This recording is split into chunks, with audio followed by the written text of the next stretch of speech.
best life is on campus. Oh, you said on campus and residential here? Oh yeah, I don't know. Yeah, I don't know. Should you can always like switch maybe? Nice life.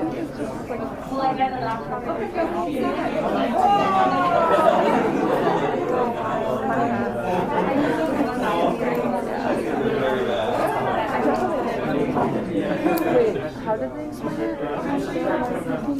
Here you go.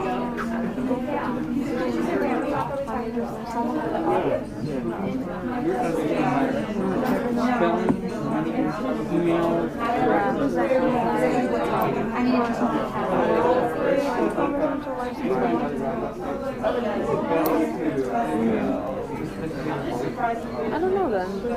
I assume they work hand in hand then. Alright guys, we're gonna get started in a few minutes here.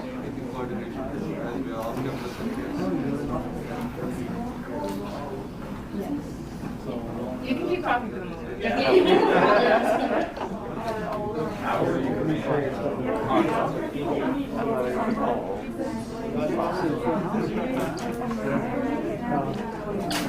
You should be already. Yeah, just.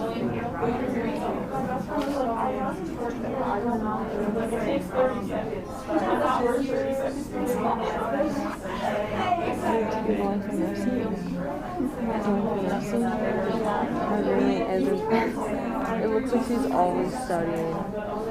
But don't worry, I'm going for marketing, but I think I'm gonna switch and I'm a junior already. So if you switch, it's totally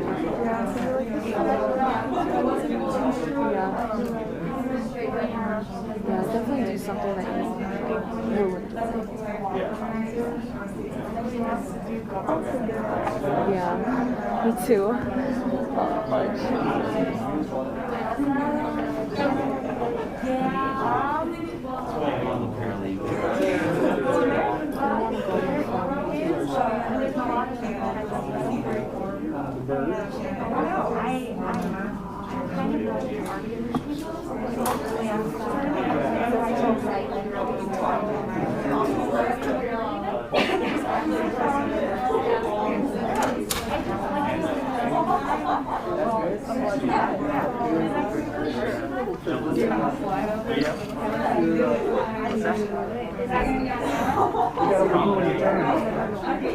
You gotta leave when you turn, otherwise it'll kind of just go over it. Really? Yeah.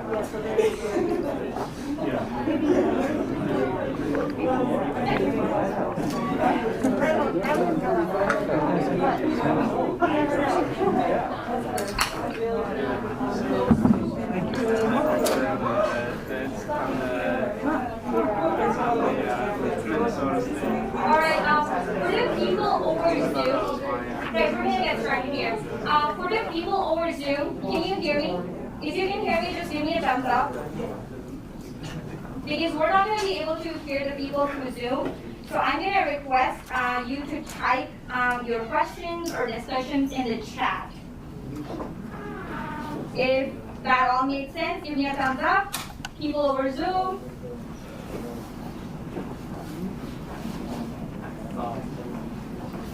Okay, again. Can the people on Zoom hear me? Give it a second.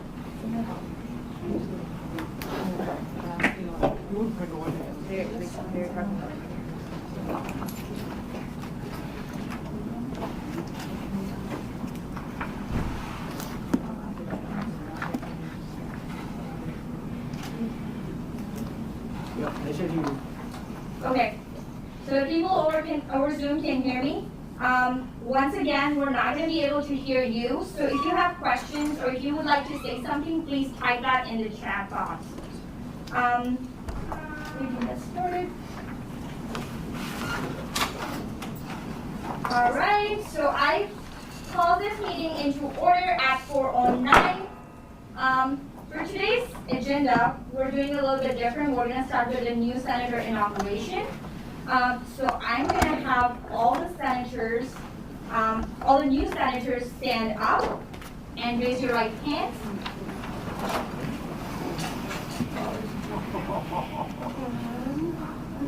Yes. Okay, so you're gonna repeat after me. I state your name, will represent and serve the students of Minnesota State University Mankato in student life and academic needs, and will uphold the mission, Constitution, and bylaws of student government. I so affirm. All right, congratulations, guys. You are officially the new senator of student government. Our next order of business is roll call. I would like to apologize for the names I'm going to pronounce wrong because I don't know you guys, so hopefully we'll get to know each other better. Let's get started with Senator Swanka, Here. Senator Bassett, Senator Bassett, Senator Bassett, Senator Patterson, Senator Patterson, Senator Hanke, Senator Hashimoto, Hashimoto? Hashimoto? Yep. Thank you. Senator Chimsey, Here. Senator Carlson, here. Senator Raja, Senator Raja, no, that's Muhammad Ashur Raja. Senator Roberts, Here.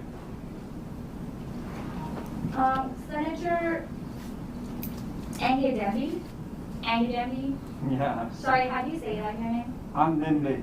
Angidembi? Yeah. Senator T. Schiffer, Here. Senator Hawk, Here. Senator Basha, here.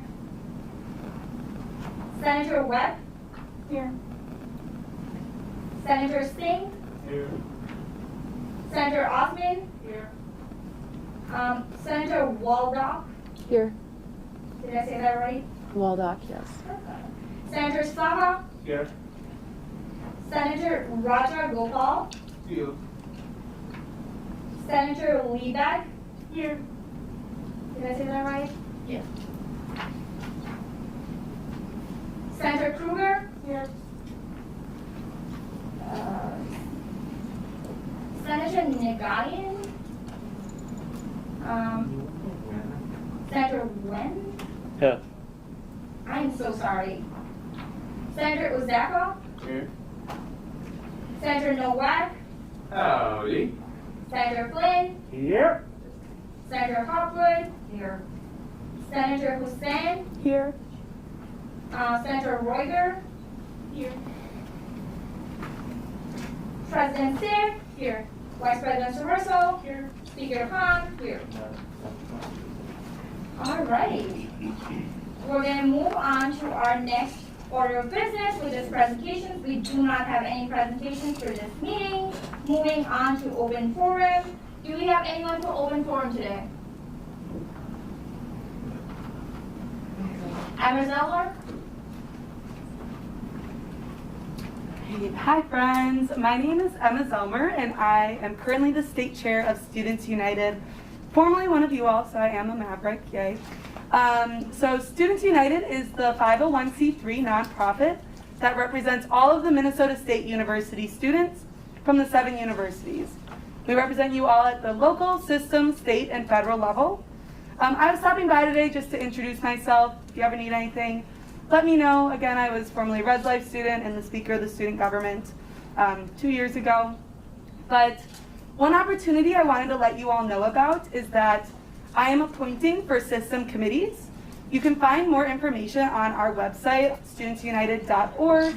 Then you go to the Get Involved tab, Students, and then you can scroll down to Get Involved on Minnesota State system-wide committees. If you're interested in serving on one of those, you are compensated for your time this year. So it's $15 an hour, and they're about 3 hours a month.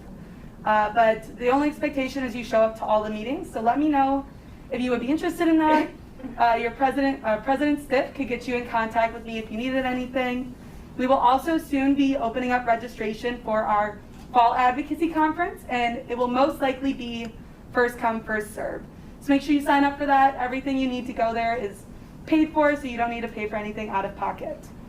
That's all. Thank you all so much for having me. All right, thank you so much, Emma. Do we have any questions for Emma? Vice President Dorsal. If a senator wants to go to the advocacy conference and they aren't able to commute back and forth, is there housing for them? Yes. For, I believe it's the first 70 students that register, or just under 70 students, everything will be paid for, and you will get a hotel room. And you no longer, it used to be 4 to a room, now it is just 2 to a room, so you all don't have to share beds. Thank you. Do we have any, Senator Hawk? So for the advocacy conference, when is it gonna be, like, when it's gonna start for registration, and when it's gonna be, is there a tentative date for it as well? Yes, so hopefully, registration is a little of an iffy topic right now because we're working through some bylaw changes. Hopefully it will be open by next Tuesday, pending our emergency board meeting gets scheduled for next Monday. But other than that, the conference is scheduled for, I believe, the second weekend in November. You'll have to fact check me on that, but it is in November. And also talk to President Stiff about getting onto the committees of the board. We have, I believe, 3 or 4 committees of the board that you're able to serve on and represent Mankato on. And there's 2 spots for Mankato on each committee. Awesome. Do we have any other questions? President Stiff? Thank you for coming in, Emma. Can you just explain a little bit more about what advocacy conferences happen for and what we do there? Yeah, so advocacy conferences are where we bring in speakers so you all can learn more about advocacy in general.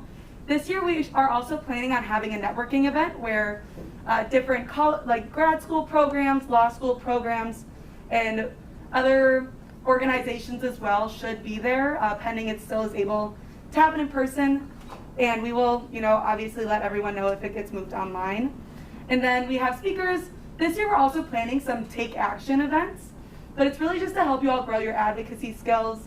And at the end of the conference, we have what's called the Delegates Committee, where you all are able to give information on anything that has to do with system, local, federal, or state, and tell the board of directors what you want to see happen and have a discussion. And then the board is able to take action on any of the things you all say. You can either add things to the platform, push things up in priority of what we advocate on, or really anything that has to do with your student life.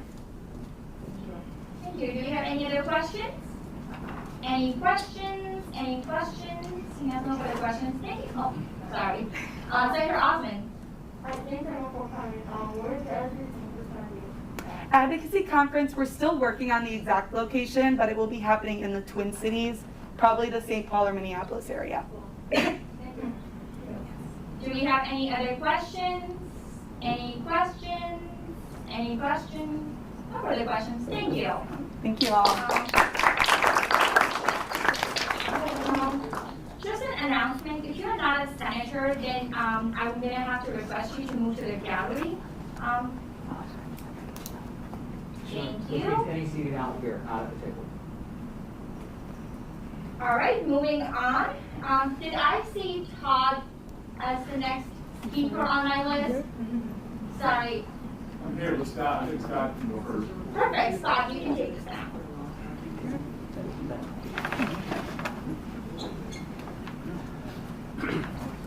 Hello, everybody. Scott Nelson, Director of Marketing and Community Engagement for the Athletic Department. Abby Stelson-Damale was here last week and invited you all to our social we're having with our Student Athlete Advisory Committee and Student Government this upcoming Tuesday night at 6 o'clock in the Johnson Alumni Room.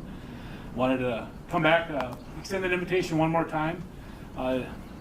Strictly a social, get to know the Student Athlete Advisory Committee, which is kind of the sounding board between the student athletes and the department, the conferences and the NCAA, and then also so you guys get a chance to know them and they get a chance to know you a little bit. And, one of the big pushes for SAC this year is increasing student involvement, and I think it starts here.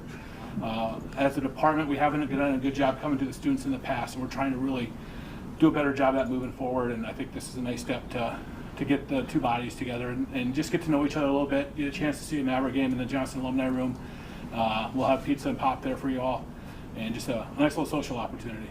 So, any questions about that next week? Yes? What was the date of that again? It'd be Tuesday. What's Tuesday? The 21st, I believe. Tuesday the 21st. And then time and location? 6 p.m. Johnson Alumni Room. And if you're not familiar with the Johnson Alumni Room, it's in the Taylor Center. As you're walking to go to admissions, it's about halfway around the bended curve, the Hall of Champions right there. Our two doors will have signage leading you in there.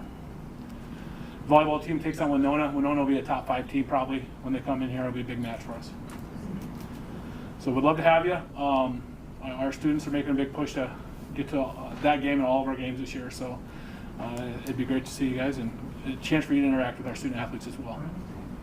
Thank you so much, Scott, and we really appreciate you coming in again today. Do we have any questions for Scott? Any questions? Any questions? Oh, I already asked it, sorry. All right, You're good? Yeah. All right. thanks everyone. Look forward to seeing you next week. Thank you. All right, we have a presentation from Mr. Henry Morris today.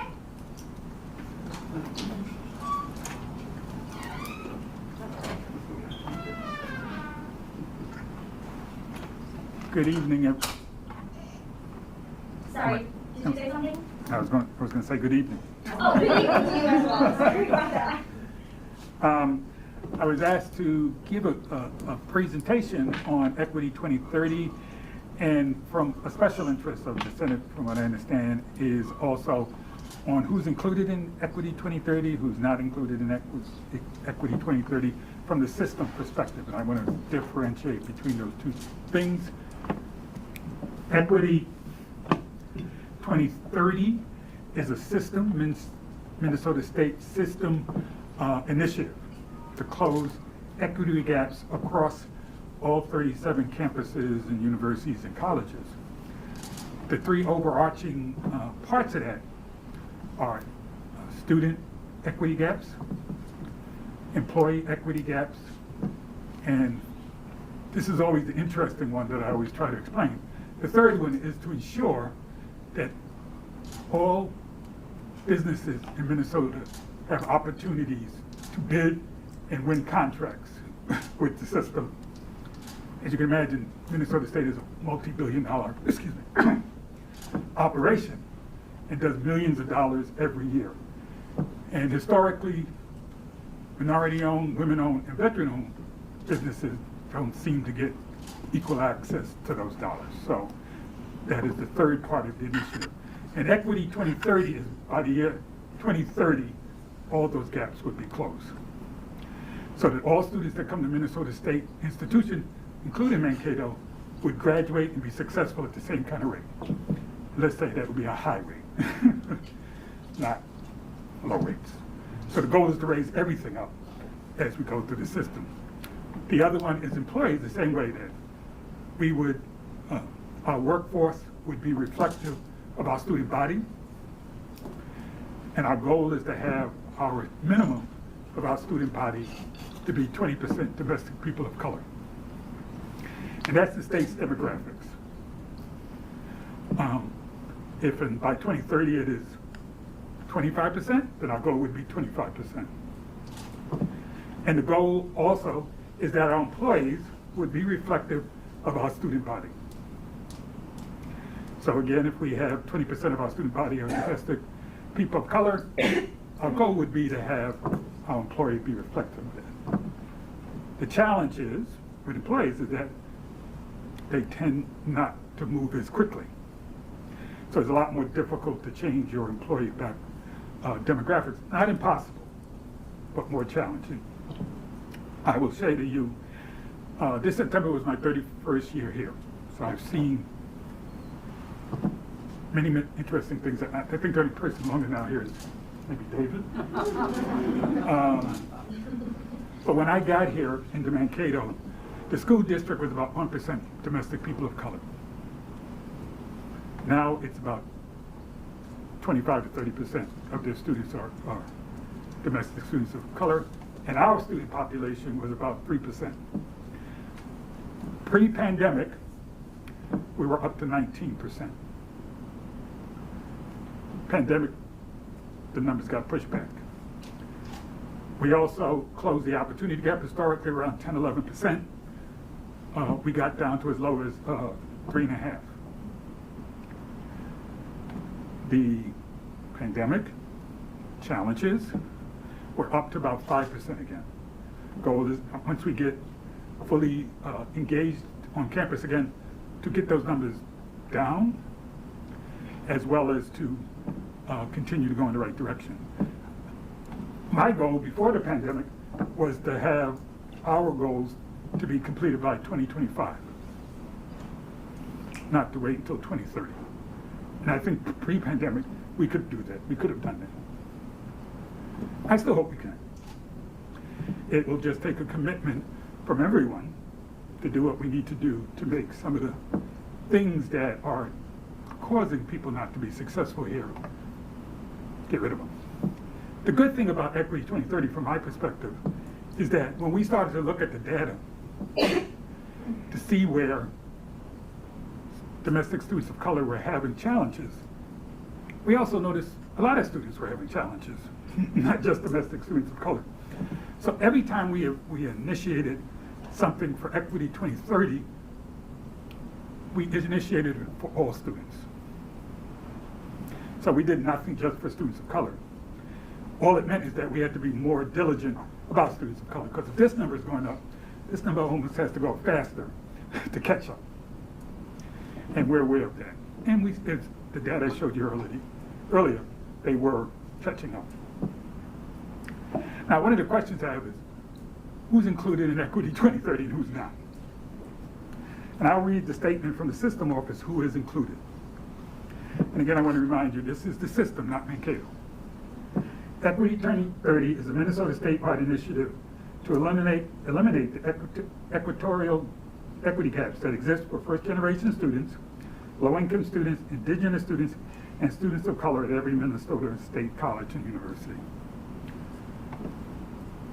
A lot of other students that go here that may not necessarily fall into that group.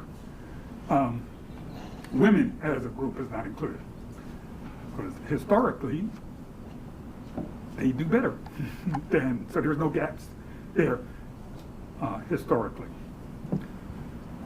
Question I had with President Stiff was about students who need accommodations, who work through my Office of Accessibility Resources. They're not included in this through the system initiative. One is that we don't have the perfect way to identify them yet. But we do know that they don't perform as well as students as a group. And remember I said this was a system definition of it? We have our own definition here. And we include those students in our need to have them be better students at a higher rate than they are. And to show that, this year, I added another full-time position in that office to work with students in that group. We also, the last 2 years, added additional I'm looking at myself and it's like 30 seconds behind what I do, so it's a little confusing to me. Other dollars to buy software to help students' experience here be better. So while the state doesn't include them in this, we do.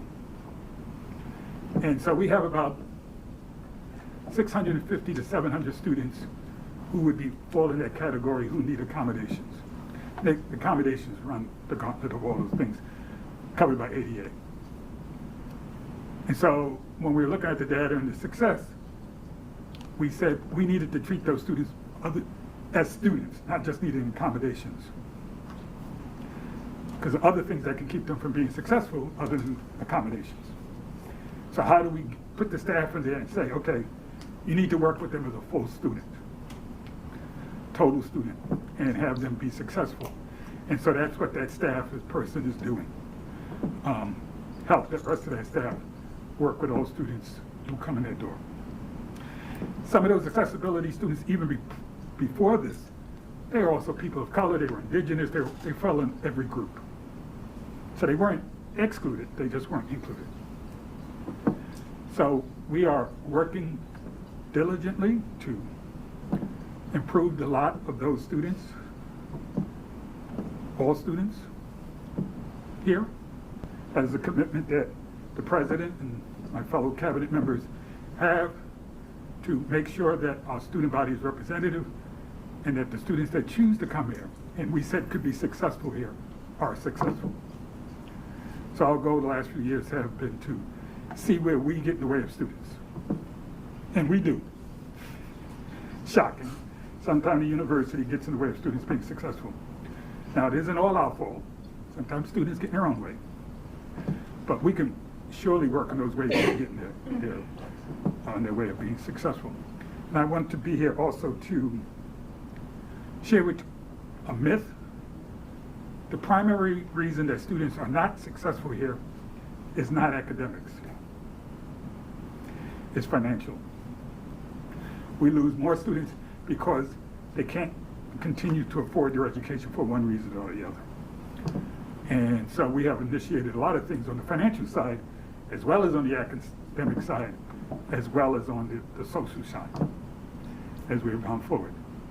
I hope to make other presentations about this. And I have one other thing I want to talk to, but I want to, if there are questions about Equity 2030, I'd like to answer them. All right. Or minimally attempt to. First of all, thank you so much. That was a lot of good information. We have, first of all, Senator Novak for the questions. So, are there particular policies or ideas that you would like to see student government support back or push or even introduce into the legislature on our end that could potentially support this or help in this cause? I wouldn't know anything that you would not want to be supportive of, or something you may want to initiate. And last year, you jumped up, and one of the things that you jumped up with and were supportive of, if you remember, the university last December opened up a pantry. Because we know that food insecurity and housing insecurity is a major cause why students aren't successful here.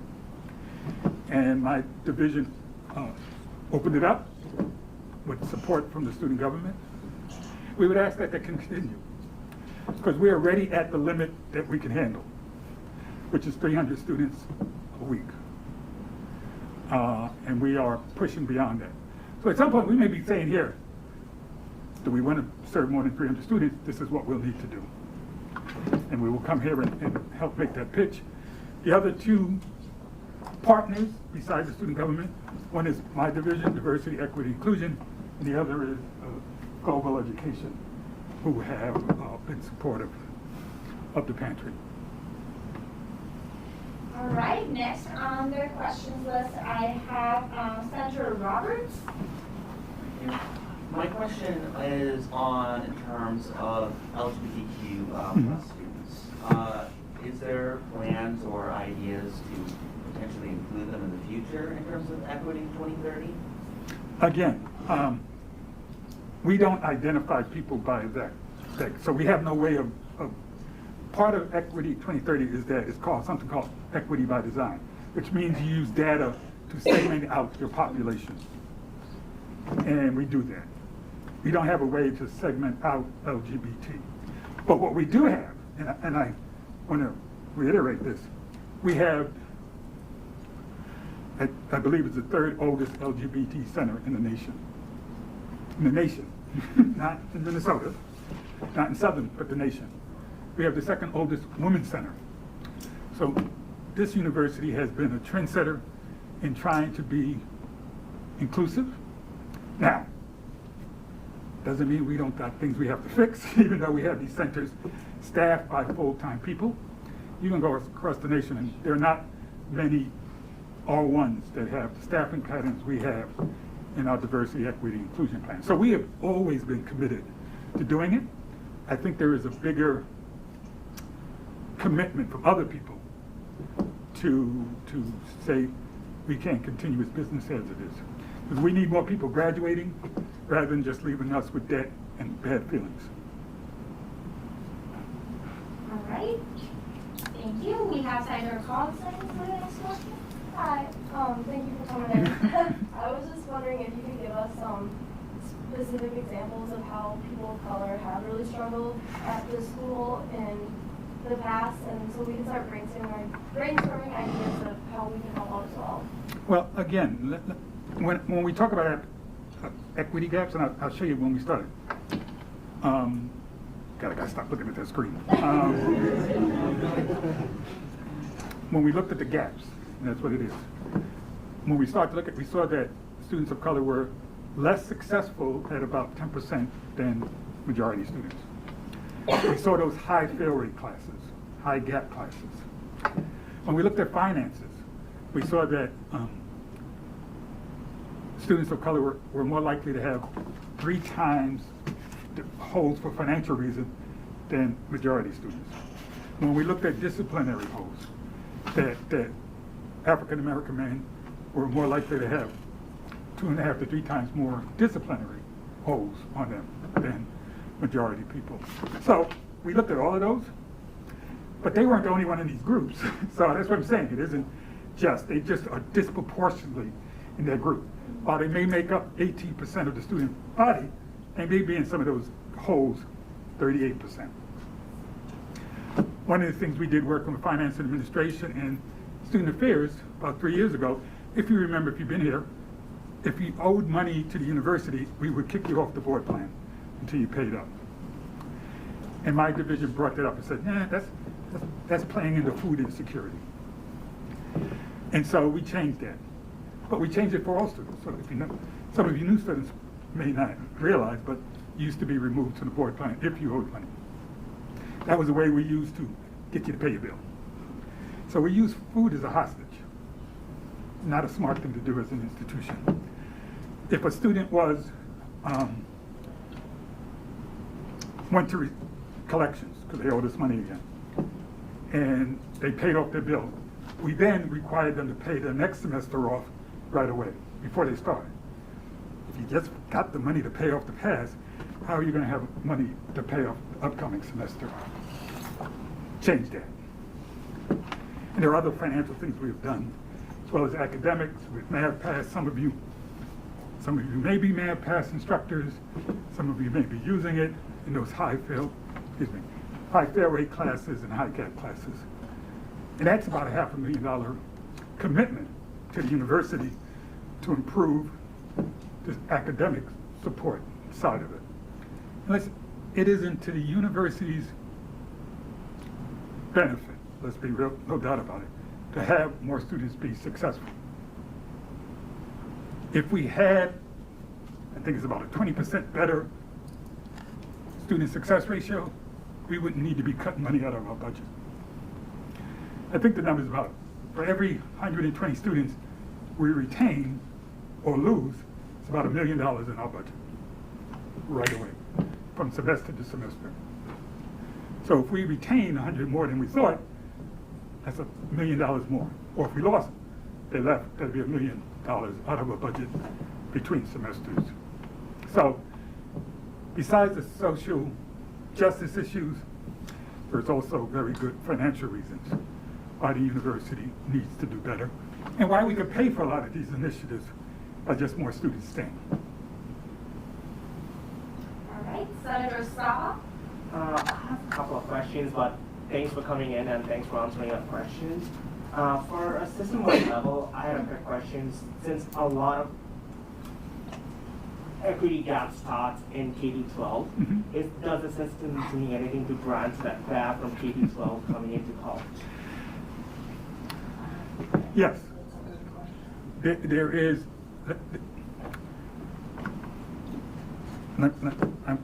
Okay, I got to be real careful how to answer this real politically correct here. You know, a lot of times higher ed like to blame K-12 the problem, so students coming in less prepared. But my argument always is, but we train the teachers who teach in K-12. So how do we try to walk away from that? How do we walk away from the teachers who are teaching in K-12? It doesn't seem like a logical argument that a smart person would see real quickly. So the system does have some ways of looking at how they can partner with K-12 They're also looking at how we can get more teachers of color in K-12. That's a drought there. So yes, I think the system sees it's part of the problem, but they also see themselves as part of the solution. I have one more question regarding campus-wide equity in a sense. Like when we are looking at the numbers, like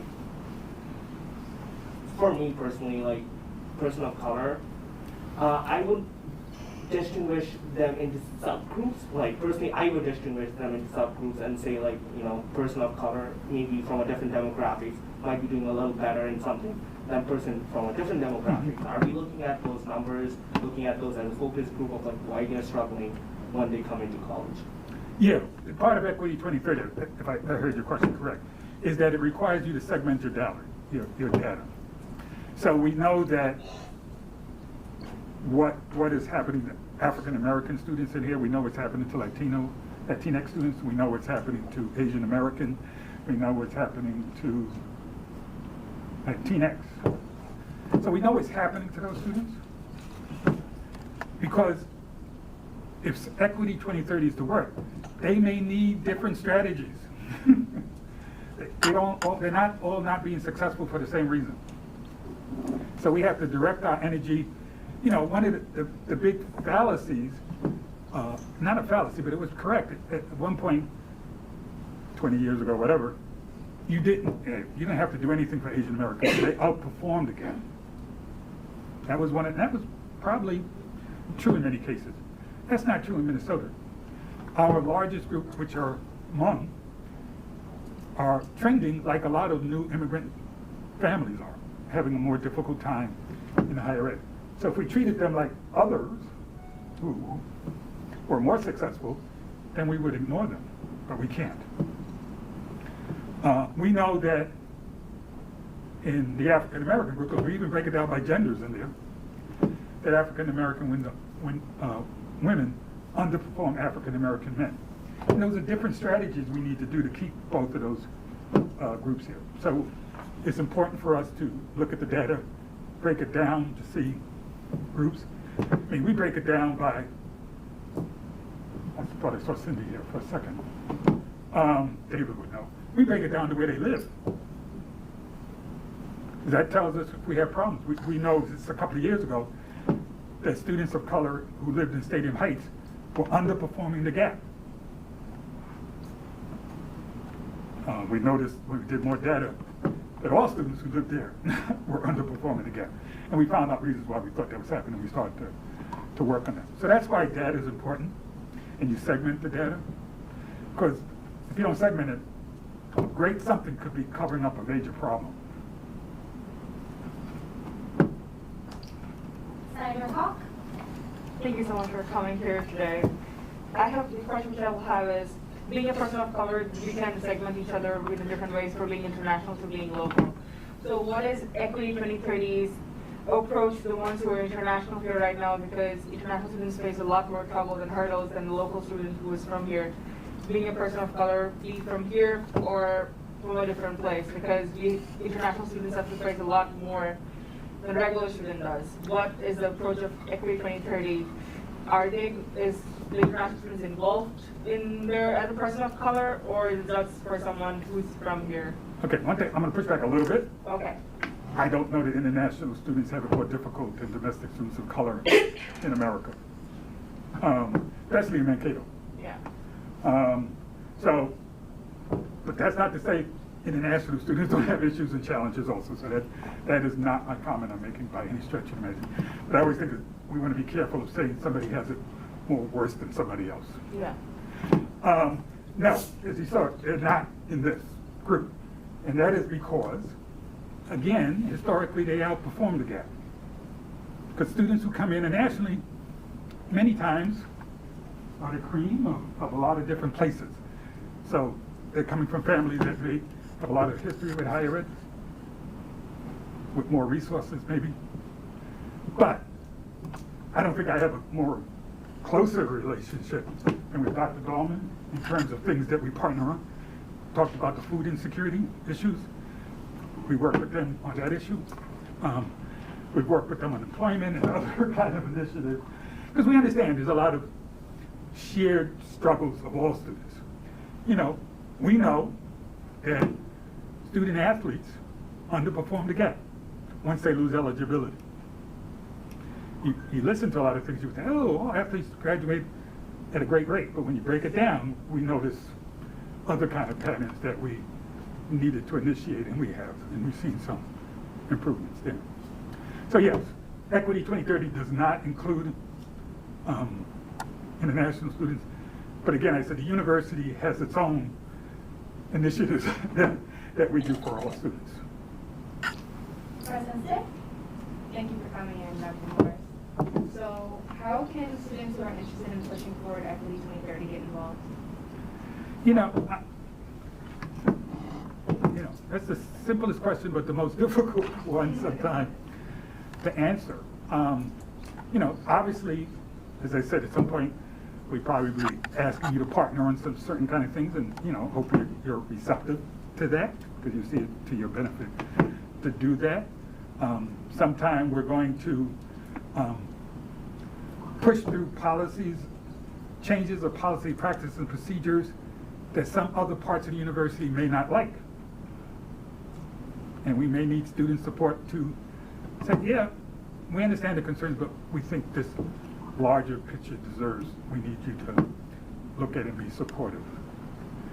So I think there are a lot of things that we can partner with, and we will, and we have. So these won't be new partnerships in many different ways. Senator Swanton? Thank you for being here, Vice President Morris. There's a lot of new senators at the table tonight, I think, as you saw. And a lot of us who have been here in the Senate for a while have sat through Equity 2030 presentations in the past, and this may be the first time they're hearing it. Or can they get more information about Equity 2030? We are putting a webpage up that will have all this information, and hopefully before the end of the month, we will have it up. And you know, and again, anytime you want to invite me back, I will gladly come and share information with you. One of the things I do want to say, and President Stipp and I were talking about this, and she was sharing with me the challenges a lot of other universities are having around Equity 2030 that we're not. Because I think we did, I'm not going to say everything great, so I always got to be careful about that. But we did a lot of good things here. We brought people in early. We talked to people about what we were thinking about doing, why we needed to make these changes. And by and large, I think people say, yeah, this is a problem that we need to move out of our comfort zones. And we haven't had the big issues that many campuses have with their faculty association, with some of this data. Because again, the data says some things not good about how students are being treated at the institution. And if you personalize it, then, oh, you know, I got a high fail rate, so that's saying I'm a bad teacher. Whatever it's saying, minimally it's saying students need different kind of resources to be successful. So don't personalize it, because you already got your degrees. So how do we work to get everybody their degrees so they can be productive members of, excuse me, of society?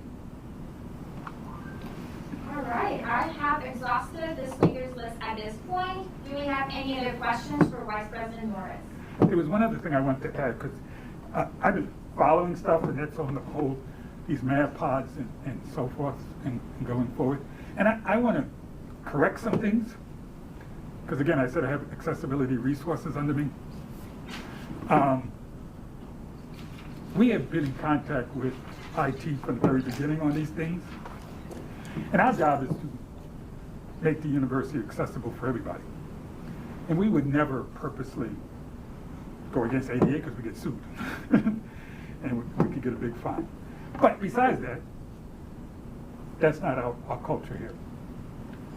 So there has been discussions, there has been time frames from the very beginning, and IT has talked to my staff about how do we stage this to maximize student access to these pods. which we all want. But it probably at the end of the day may not be every pot is the same. That's not the way ADA works. But it doesn't mean we're not committed as an institution to making sure all students have an equitable experience here. And when we make a mistake, we'll tell you. And you tell us we don't get everything right the first time. But we don't go in there trying to make mistakes. All right, thank you so much for coming in and talking with us today. I would like to check if we have anyone else for the open forum. So I have Todd as next for the open forum. Thanks, David. Good afternoon, everyone. My name is Todd Fingston. I'm the Director of Campus Recreation, and I've been at the university for 23 years, and Dr. Morris hired me. So, thank you, VP Morris. Now I report to Dr. Jones. So, President Stiff asked me to come in today and just talk a little bit about campus recreation and the Campus Recreation Fee Advisory Committee. So, campus recreation is basically auto recreation center, the field house, open gyms, intramural sports, sport clubs, fitness activities, group fitness classes, personal training, Maverick Adventures, as we talk about once in a while. You hear Sam Steiger and his graduate assistant talk about Rockwall ropes course, trip and travel programs, those kinds of things. And when we talk about retention, what we do in campus recreation is a key player in keeping our students here. The out-of-classroom experience. You know, Scotty Nelson talked about athletics and student government. Those are extremely important. I'd like to thank all the new senators and our current senators for what you do. Your job's extremely important.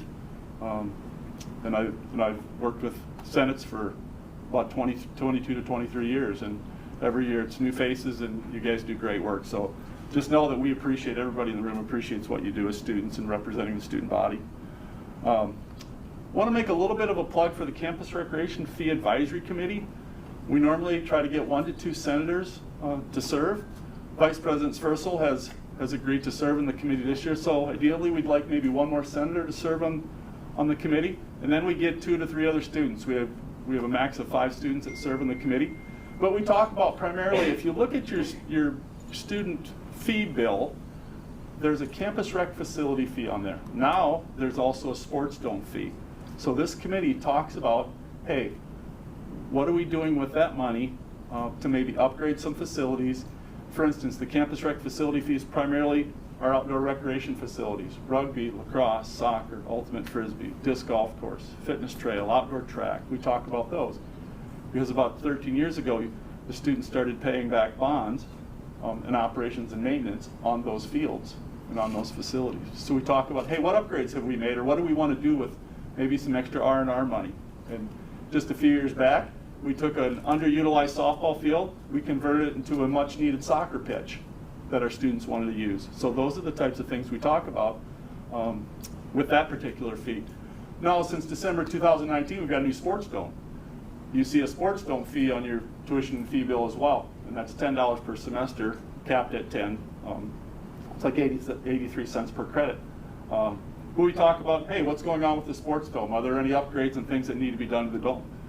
But those are a couple fees that we talked about. And then just campus rec in general when we have these meetings. And we meet about 1 to 2 times per semester just to talk about this issue. So if you're interested, I think President Stiff, you can contact her about serving. But again, we're probably just looking for maybe 1 interested person. I'd like to talk about just one more thing that we have going on in campus recreation. We're rolling out a new software program sometime around October 1st. It's called Fusion. And there's going to be an app as well, so you're going to be able to check facilities and hours right on your phone. It's going to be interactive. It's going to be a lot of things.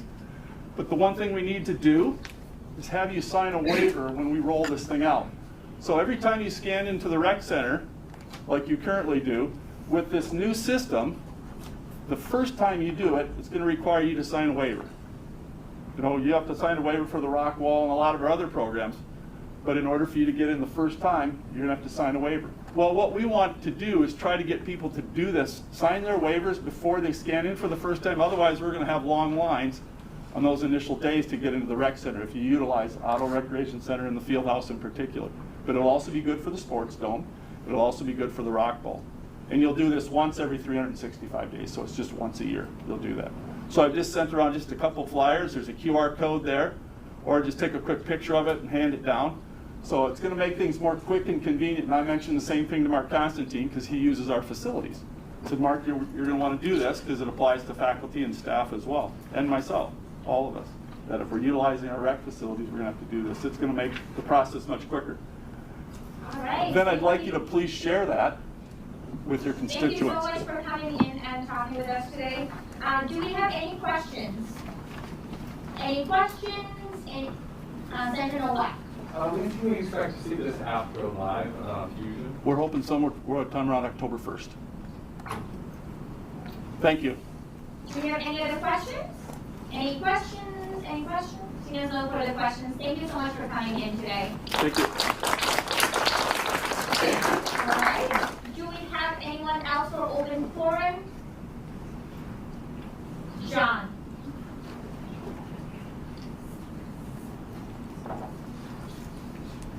Thank you, Madam Speaker. Thank you, Madam Speaker. I wanted to get up and speak. Normally I speak at the end of the meeting, but as it's looking like today's meeting might run that long, I have to leave shortly before 6 o'clock, so I wanted to make sure to get up and introduce myself. So, my name is John Bullock. I serve as an Assistant Director of Student Activities. I work downstairs in room CSC 173. I have several different hats that I wear here on campus.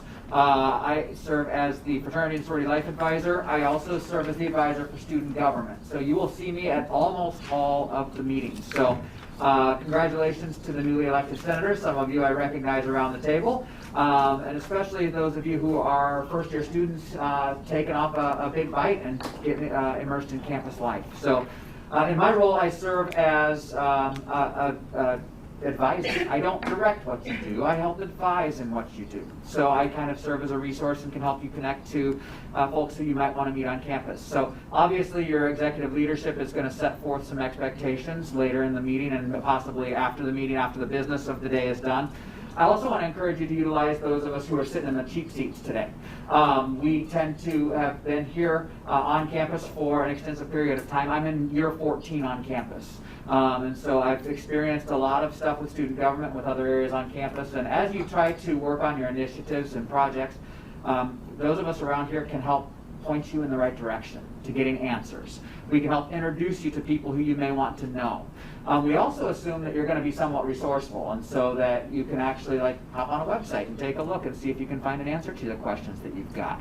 Or that if you are a College of Education senator, for example, that you're going to look at your college website, find out who your dean is, and possibly reach out. So again, your executive leadership will talk about reaching out and meeting with those people in your constituency groups. So don't be afraid to ask your fellow students what's important to them. Don't be afraid to ask to visit with any of us who are here. Todd's a great resource. Mark is a great resource, as are the other people that are around the table. So welcome and congratulations. We look forward to working with you. And then if there's anything that we can help with, be sure to let us know. But I do meet weekly with at least weekly, formally with your executive leadership, and more frequently than that, informally as well. So. Don't be afraid to ask when you need help or if you need some direction. But look forward to working with you and helping you achieve your goals. Thank you, John. Do we have any questions for John? Any questions? Any questions? Any questions? All right. Next on the list, I have Mr. Cowan.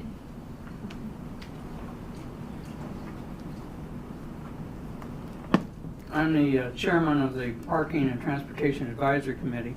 Mr. Novick, Senator Novick, knows that there is no magic in this world. No magic. These birds did not magically appear all over campus. He was the culprit. He was one of the ones who worked over, months to get contracts signed, a national contract signed with Bird. We went to, 3 vendors? We got 3 vendors from a national solicitation, and Bird was selected as the preferred vendor. And now we have any more. The first phase will be about 50 machines.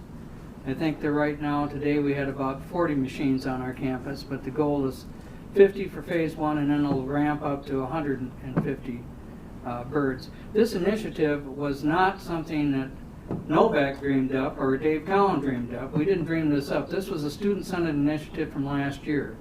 So all the success and any of the complaints, please own yourselves, because this is your show. And Madam Speaker, that's all I have to say. Thank you so much, Mr. Cowan. Do we have any questions? Any questions? Any questions? Seeing as no further questions, thank you for coming in today. Next on the list, I have Sam from Zoom. Oh, actually, Sam will not be able. Is that still the case? People on Zoom, we cannot hear the people on Zoom. So it looks like, Sam, do you want to try speaking a little bit?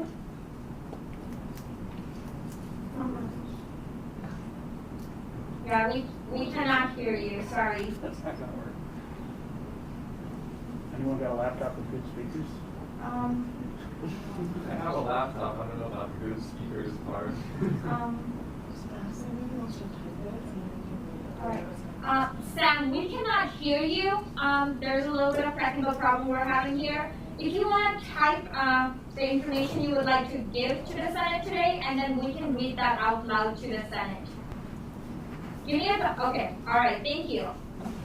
So, you can type that out.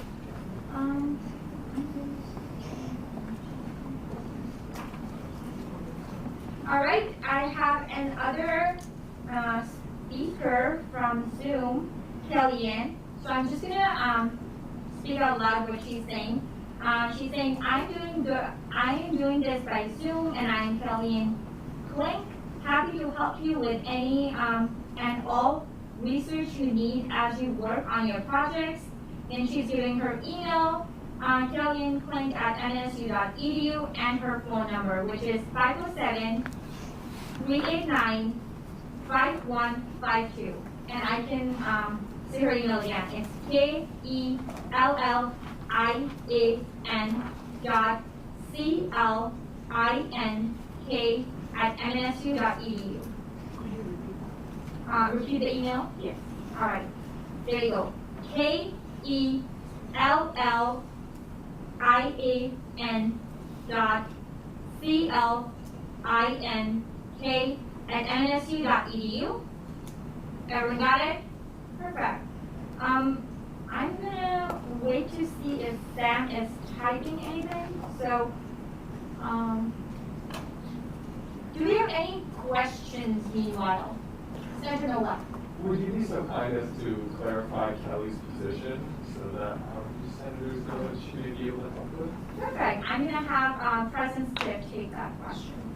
So Kellyanne Klink works in the library. She's helped with a lot of research in the past for student government centers. If you need data to back up any projects that you will have, she's a great resource to tap into. Like I said, if you need hard numbers and data. So reach out to her at the library. I believe her office is on the 3rd floor if you need to get in contact. Thank you. Do we have any other questions? Any other questions? I'm just gonna give 1 more minute to Sam and see if he can hopefully. All right, we got it. So Sam wrote, all good, just checking in and letting you all know of 3 things. Number 1, great hammocking event last week. 1 participant was stoked to win a hammock. Number 2, September 24th is 4 to 7 outdoor rock climbing at the wall I'm currently working on. Number 3, join the Maverick Adventure Committee. Ask Todd that what we do. Todd, would you like to take over? Sure. All right, thank you. Sam's talking about the Maverick Adventures Ad Hoc Committee. So if you're interested in trip and travel programs, rock climbing, ropes course programming, things like that, but specifically more geared toward the trip and travel programs that we've offered in the past, please get involved as senators and share it with your constituents. Thank you. Do we have any questions? Senator Roberts. Thank you. What is Sam's affiliation, out of curiosity? Just so I can know. I'm going to have Todd answer that. Sam's our program coordinator for Maverick Adventures in Campus Recreation. So as you saw, he's out at the outdoor rock wall right now. So. Do we have any questions? Any other questions? Senator T. Schaefer. What was the date and time for that rock climbing event? Again, that he said? It's September 24th from 4 to 7 p.m. I'm hoping it's 4 to 7 p.m. Doesn't say p.m. Yeah, it would be. All right, do we have any other questions? Any questions? Any questions? No further questions. Thank you so much, Todd, for coming in and answering those questions. All right, for the last time, do we have anyone else for the open forum today? Anyone for the open forum? Anyone for the open forum? Anyone for the open forum? All right, moving on to our next order of business, approval of consent agenda. We had a last-minute addition to our approval of consent agenda under travel request. And I can read that out to you guys, just so you know that what we're approving.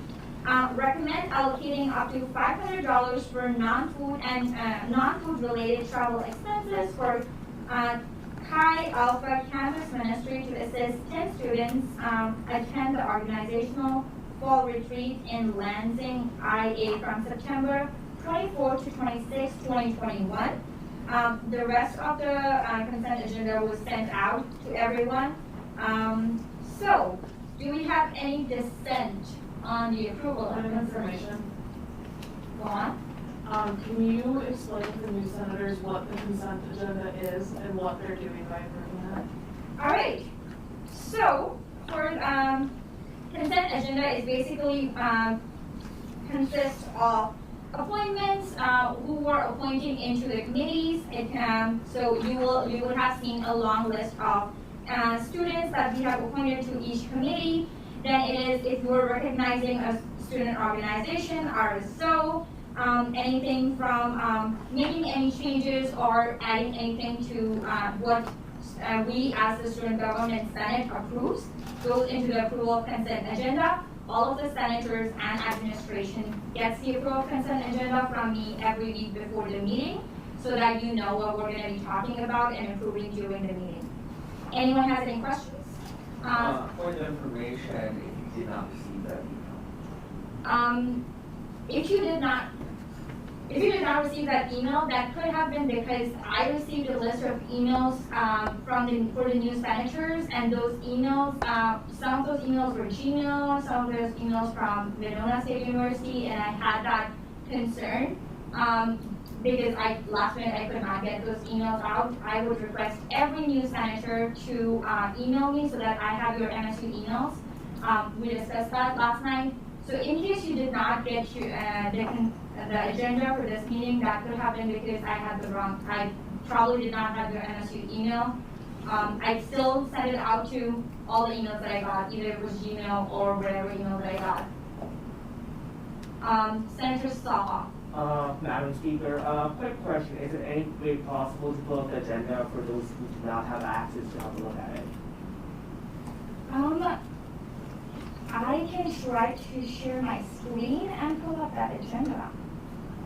Well, I have a hard copy.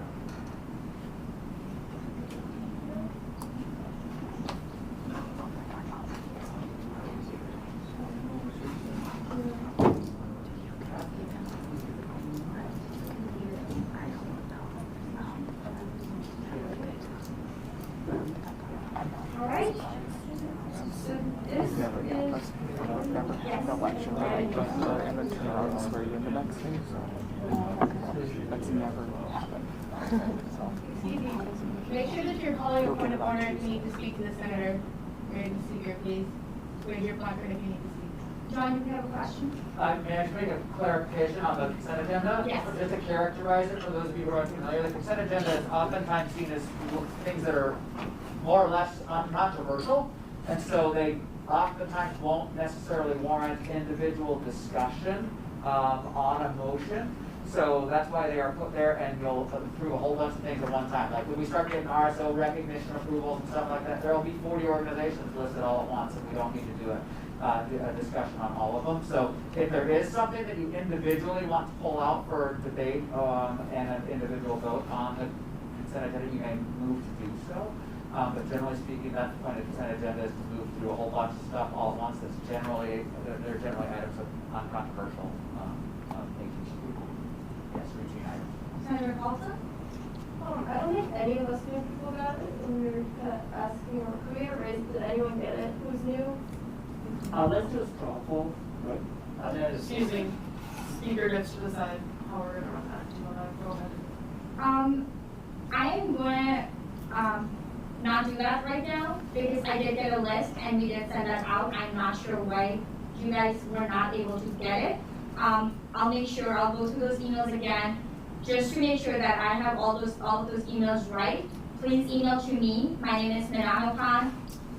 Write down my email. I'm gonna say this: MINAHIL.KHAN@mnsc.edu.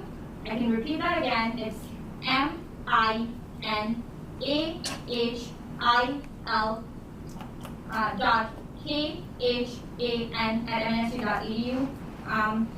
I'm not sure what's going on with this, but I'll figure that out and I'll let you guys all know. As for today, this is your pro consent agenda, which is basically the appointments to the committees that we have appointed, that President Stiff and the exec leadership has appointed to the committees. And then we have the travel request. I will read this because you guys were not able to go through it.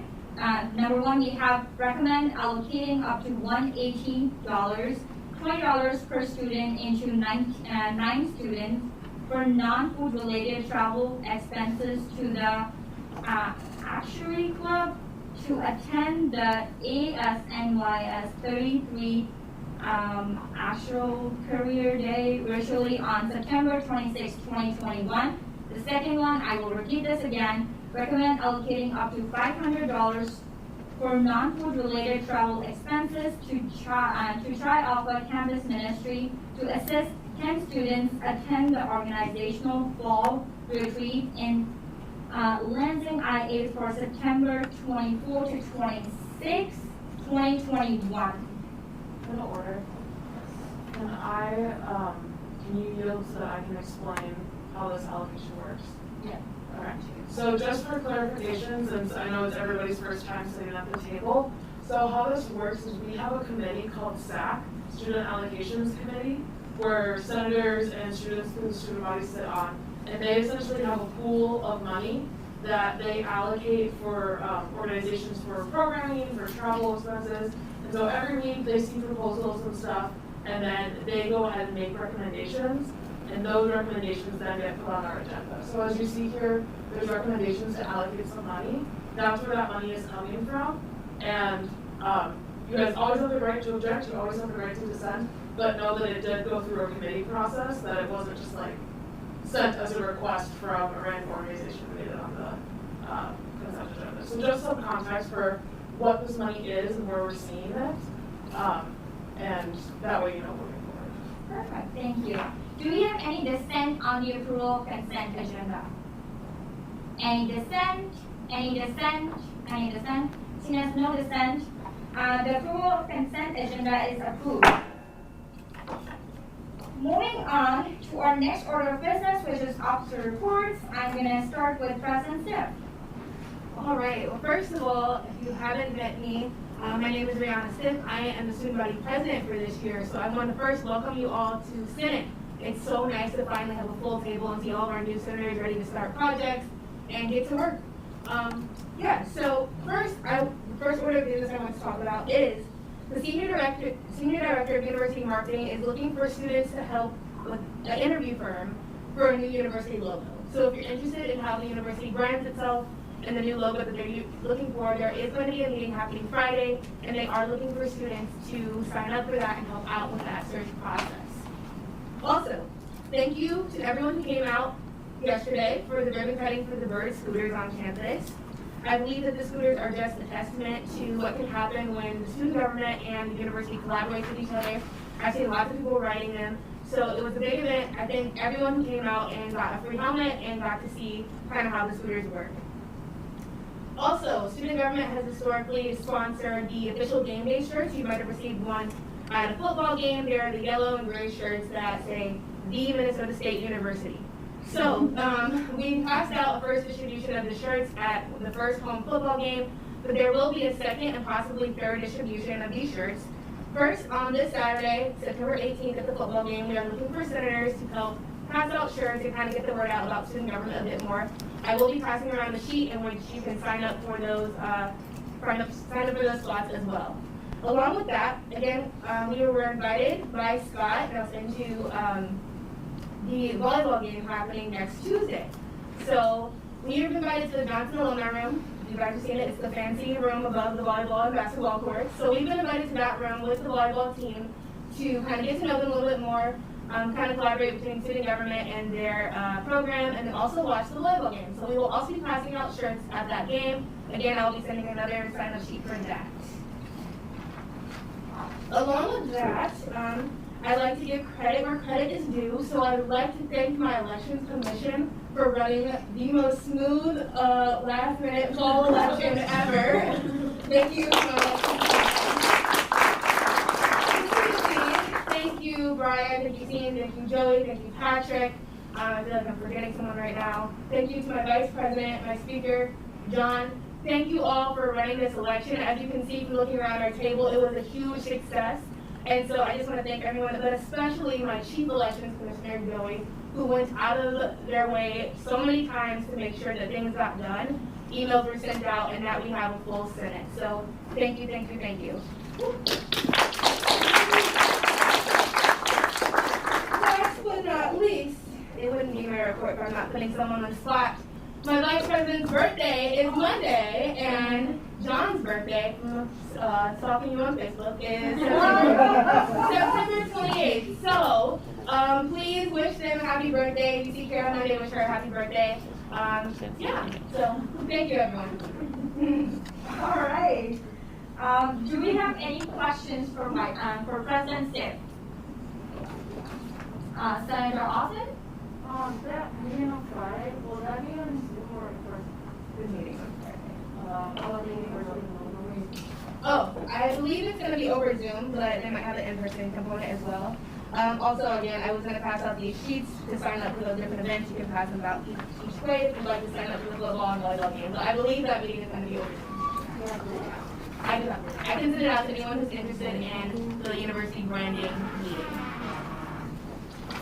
All right, do we have any other questions?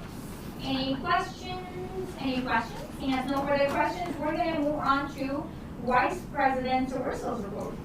Hello, everybody. So my name is Kara Urso. I'll be your vice president this year. I just wanted to start out by saying that if you feel overwhelmed in this meeting right now, in this room, you are not alone, and you have every reason to feel overwhelmed. You have been thrown into the deep end. Most of the time senators start in the first few weeks, we ease in with presentations, we ease in with how this works, and you guys have stepped up to the plate and said, like, we're ready to get started, we're ready to get started now. That's awesome. But it also means that, like, you might feel unqualified, you might feel unprepared, you might feel overwhelmed right now. All of that is normal, and none of those things are true. And so I just want to validate that for you guys and encourage you to stick with us, even though right now it probably feels like, oh my God, what have I gotten myself into? Like, I'm here in heels and I have no idea what people are saying. But just know that you're meant to be here, and we're excited that you're on our team. I also wanted to say that you heard a lot of presentations today, and this was probably your first introduction to higher ed language, which uses a lot of acronyms, a lot of terms that are not used among students often, like what's an R&R fund, what is a charge, what's an ad hoc committee, what's a regular committee, what's a like submeet, like all of these things are just special higher ed words that you will come to pick up. So don't let that language intimidate you, and don't be afraid to ask questions. We ask questions all the time in meetings with people who get paid a lot more than us to make sure that we know what we're talking about. And that's your job. And so I would also encourage you to remember that as students, in every room that you walk into when you are representing student government, you are the most qualified person in the room. Because you are the student, you know this experience firsthand, and ultimately, you are the paying customer. Period. And so, remember that as we feel overwhelmed, as we feel unqualified, as we feel insecure in what we are and what we're doing, remember that you're here for a reason because you're the most qualified. So, I want to start you out on that, and then I have a few logistical things to go through. So, first of all, I'm looking for a grad student for the Student Success Roundtable. So, I know we do have a grad student. We have two. We have two grad senators. But also, if you guys aren't able to, if you could reach out to people to get somebody for that. So that would be perfect. The other thing is, today I ran around Walmart getting cupcakes. So please stay after so we can celebrate you and celebrate your inauguration. So stay after for cupcakes. We're going to take a little break, enjoy cupcakes, and this goes for people in the gallery as well. And then after about 15 minutes, we're going to come back together and talk about some logistics for you're elected now what. So we'll kind of do that. And one other thing is we're really committed to improving our social media presence. So be prepared to film some TikToks tonight because we have some planned. So you're looking good, and we're going to capitalize off that for our social media. So yeah, that was what I have for you guys today. All right, thank you. Do we have any questions for Vice President Somerville? Senator Roberts. I just wanted to say a very friendly comment to the Vice President for helping me figure out where this room was. Because I was totally lost, and they were so kind to lead me to this place, and I really just wanted to thank them. You are welcome. We're happy to have you here. Awesome. Do we have any other questions? Any questions? Any questions? Seeing as no further questions, we're going to move on to the next report for the speaker. Hi, my name is Manahal Khan. I am your speaker. If you did not already know, because I've been speaking for such a long time now. I want to start off with how excited I am to have a fuller Senate. It is so great to just look at you guys and look at this table, and me and Rihanna were talking about how our room was noisy, and we were so happy about it. We have been patiently waiting for you guys. Thank you, a big thank you to the Election Commissioner and the committee for working so hard to have you guys all here. We literally have been excited and worked hard to get you guys here. We were here till late last night, making sure to get everything ready for this big Senate meeting. So, welcome to the 89th Student Government as the new senator. All right, moving on to some fun stuff now. Now you are the new senator, you will be expected to have some office hours. You will expected to do 6 office hours bi-weekly, so 3 office hours per week. And I'm going to be very flexible with that since you're new. I will need you to get started on your office hours from next week. But feel free to reach out to me to talk about how you can do these office hours. They're going to be due not the Friday of next week, but the Friday of the week after that. So we're going to start from next week, and then not the Friday of that week, but the Friday of next week. I will send an email with all of those details. But yeah, know that you will be expected to do some office hours. They are not hard, they're not a big deal. I will explain that. And please reach out to me if you have any questions about that. And then I would like to encourage all of you to get in touch with your deans. If you are an academic senator from College of Business, CSAT, College of Arts and Humanities, please reach out to your deans, let them know that you are the newly elected senator and you would like to get started on your project. Your deans would be a good resource for you. They can come up with ideas for your new projects, or if you have some projects, you can get in touch with them.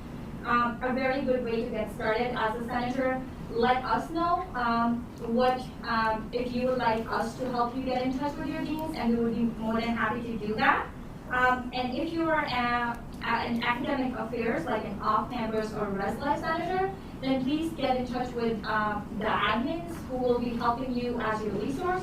Again, reach out to me, President, Vice President, John, and we'll let you know who you need to get in touch with to get started on your projects. Next, please let us know if you have great ideas, because we're really excited to hear those.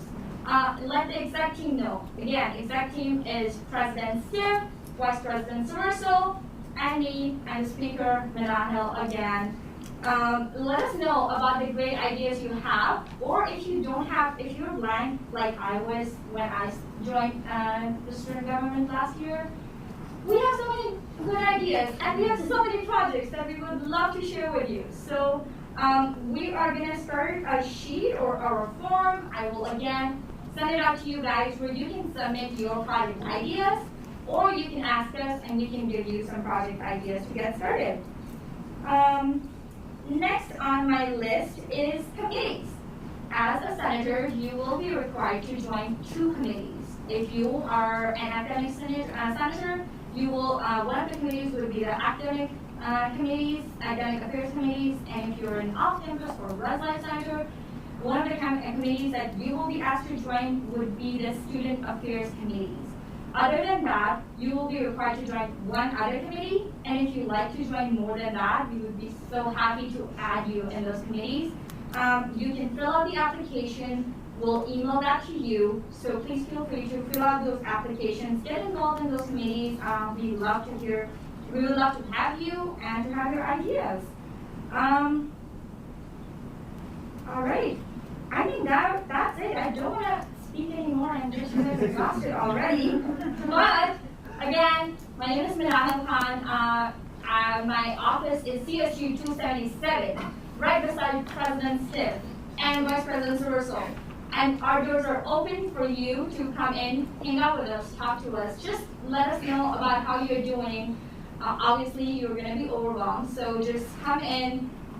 Tell us how your day was. Tell us what you would like to do. We are trying to have our office to be welcoming and fun, so please come hang out with us. I will welcome you.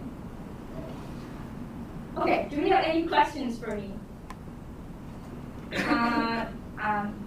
Senator Carlson. Where do we find those applications, did you say? I don't know. For the committees? Yeah. We will send out the link to you. Thank you. President Stiff? But it's also on Involve You, if you just want to go on there. We have a student government page on Involve You, and under forms, that is where you can find the application to be a committee or to be a coordinator for a committee. So to basically run the committee and chair it. If you guys are not familiar with what Involve You is, it's basically a new website that what we used to have last year at Engage. A new website. If you look up Engage MNSU, it takes you to Involve You, and you can log in with your star ID and password. Perfect. Do we have any other questions? Any other questions? Any questions? Seeing as no questions, we are going to move on to our senator reports. So for today, I have Senator No Black. Howdy, everybody. I am Joey Novak. Pronouns they, them, if you choose to refer to me. I am a residential life senator, which means that I am one of many of you guys' colleagues, and I am very, very happy to occupy that position, and very happy to see all of you lovely people here. Senator report, I'm just going to go through what I have been up to so far this year. So, what I've been up to is shortly before we actually started Senate and before we started our official meetings, I was asked to be a part of the Elections Committee and later the Elections Commissioner in order to run our special election, in order to make sure that we were able to fill some seats, which luckily we have been able to do. I would like to give a special thank you on that one, even though they've already been shouted out so many times, to the lovely fellow members of that team, being Senator Patrick Flynn, Senator Brian Swancutt, and Senator Sean Hawk. I would also like to, of course, thank our executive team for all of the help that they've given along the way, as well as John Bulcock in the back. Some of what that included was hosting some office hours, as well as consecutive meetings with the rest of the team, as well as executive board and John Volkong, as well as some other individuals, in order to just get everything prepared that we needed, making like the rules, as well as setting like the timeline and the dates. I designed a lot of graphics in order to go with that, so if you saw any of those posters that went up on our Instagram, except for the last one, the results one, which goes to Rihanna for that beautiful graphic that honestly I love. It turned out great. In addition to that, I also did some tabling alongside my fellow members of the Elections Commission, which was great. We got together some candidate info, which you all helped me compile. Thank you very much for that. I did have to do some candidate switching very last minute because I wanted to make sure that everybody had as much opportunity to get into places as possible. So me and President Stiff had a conversation about potentially moving some people around, and I brought it to the Elections Commission, and we were able to kind of move some people into places, which is why many of you received that email from me that was like, hey, you're in a contested seat. Do you want to run for off-campus or something like that? In addition to that, we just did some mass publication and getting the word out to get people to vote. And I am happy to report that the voter turnout for this election was more than double the last election, which is absolutely wonderful. Shout out again to our lovely team. And then in addition to that, as a little side thing that I hope to be able to focus on more, I have had an ongoing project that has lasted a year because it's just such a slow thing to, it's just a slow burning project, which is that I'm in the process of establishing an LGBT safe floor or friendly floor, hopefully in Prescott, in cooperation with the LGBT Center. If people wish for more information about that, or what I've been up to with the election, or just anything else, I will take a question. All right, do we have any questions for Senator Novak? Any questions? Any questions? No questions. Thank you. All right, moving on to our next order of business, which is vacancies. Thanks to all of you. We don't have that many of them. Okay, I'm going to announce the vacancies that we have at this point. We have 3 vacancies available, an off-campus senator, another off-campus senator, and an allied health and nursing senator. We will be opening these up next week and start with the application process. Moving on to our next order of business, which is new business. We do not have any new business today. Moving on to old business, we do not have any old business today. Moving on to announcements. Do we have anyone for announcements? Anyone for announcements? Anyone for President Chair? Just to reiterate what Vice President Spursel said, we're going to ask everyone to stay after the meeting to get cupcakes and kind of celebrate everyone's inauguration with us. And then those in the gallery, you don't have to stay, but we are going to do some senator training after this meeting. So if you've already heard the training, you don't necessarily have to stay if you were already one of the previous senators on the Senate. But if you are a new senator meeting, you were inaugurated today, we are asking you to stay afterwards. Vice President Spursel. I was forgot to mention, we're planning a retreat soon, and so I don't have a date for you guys yet, but that'll be a good time to get to know each other better, and then also just kind of continue to learn more about student government. So when we have more information, we'll send that to you. Perfect. Do we have anyone else for announcements? Anyone for announcements? Anyone for announcements? John.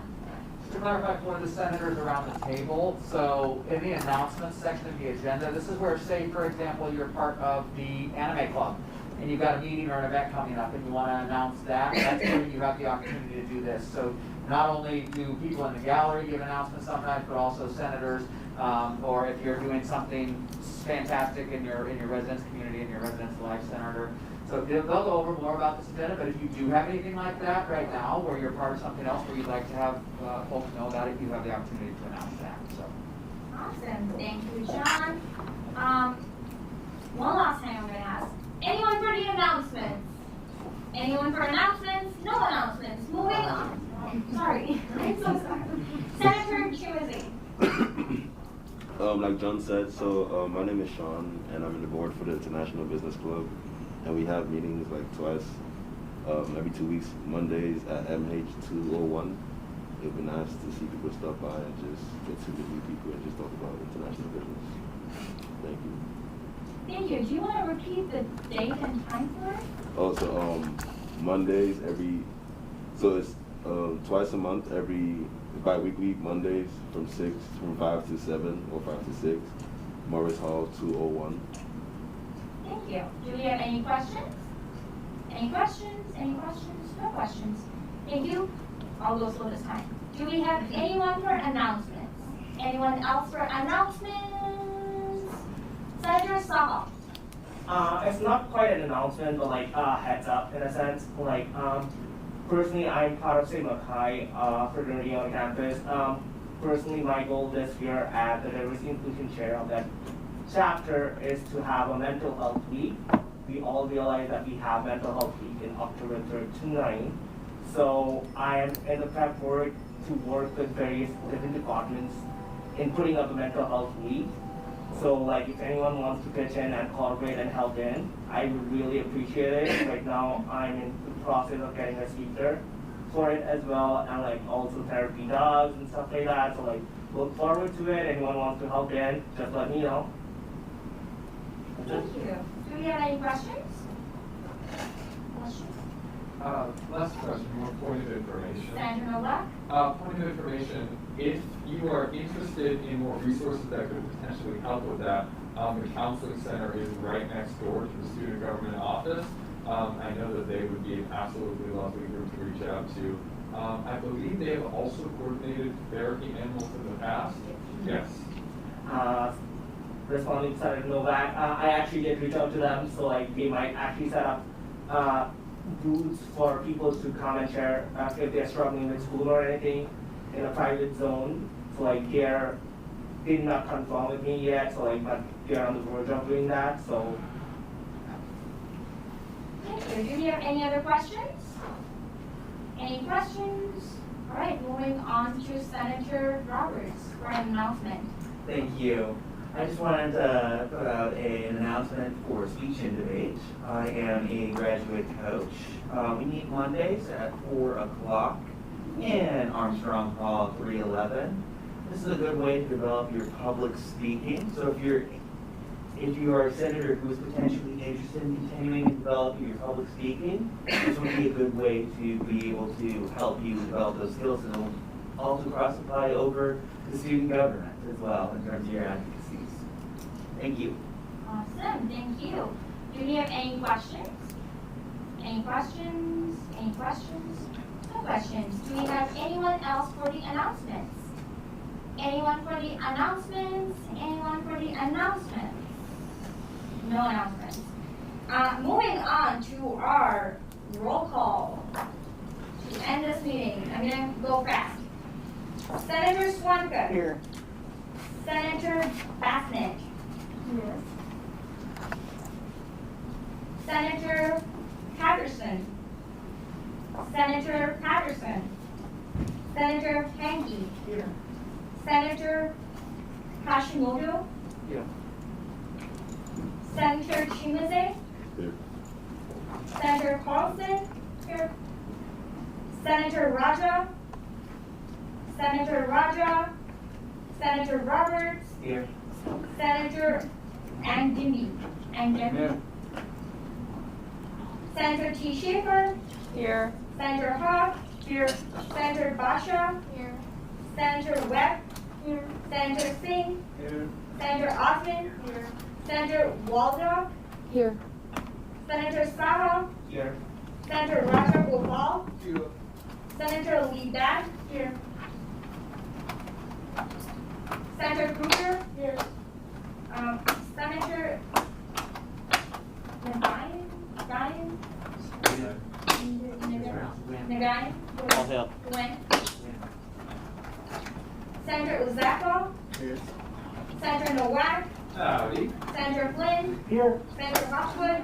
Here. Senator Hussein. Here. Senator Reuter. President Sick, here. Vice President Corso, Here. Speaker Khan, here. I adjourned this meeting at 5:39. And Senators stay afterwards. Also, I'm going to ask that you guys take your placards with you. Usually I keep them, but take them with you and bring them to every meeting, please. If any senator wants a temporary picture for the Senate roster, temporary, you can always send a good picture. The pictures will be up against the wall over there.